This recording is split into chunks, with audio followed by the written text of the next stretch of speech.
जय जय गोपाल जय जय राधा रमण हरि गोविंद जय जय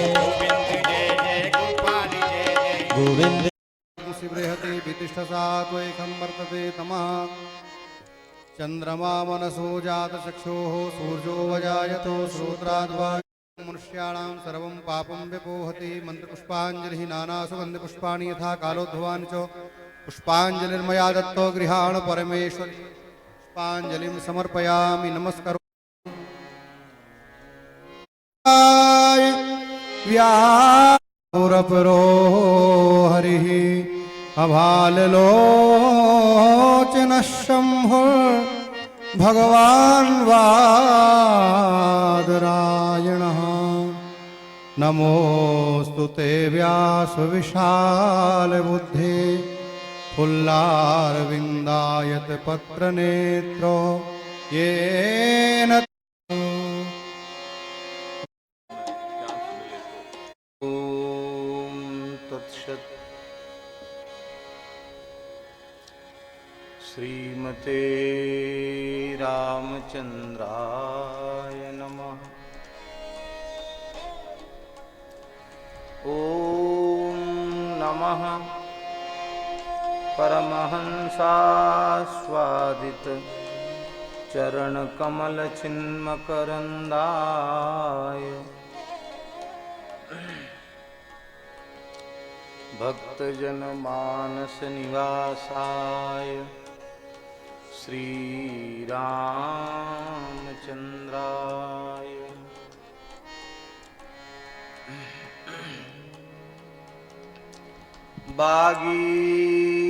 वागीशायस्य वदने लक्ष्मीर्यस्य च वक्षसि यस्यास्ते हृदये संवित् तं नृसिंहमहं भजे। विश्वसर्गविसर्गादि नवलक्षणलक्षितं श्रीकृष्णाख्यं परं धाम जगद्धाम नमामि तत्। प्रह्लाद नारद पराशर पुंडरीक व्यासाम्बरीश शुक शौनक भीष्मदाल्भ्याम् रुक्मांगदार्जुन वसिष्ठ विभीषणादीन् पुण्यानिमान् परम भागवतान् नमामि। वाञ्छाकल्पतरुभ्यश्च कृपा सिन्धुभ्येव च पतितानां पावनेभ्यो वैष्णवेभ्यो नमो नमः। भक्त भक्ति भगवंत गुरु चतुर नाम वपु एक, इनके पद वंदन किए नाशे गुणनेक। नारायणं नमस्कृत्य नरं चैव नरोत्तमं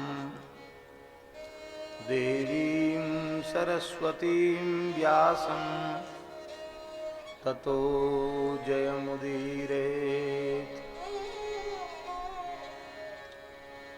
श्रीसुरभ्यै नमः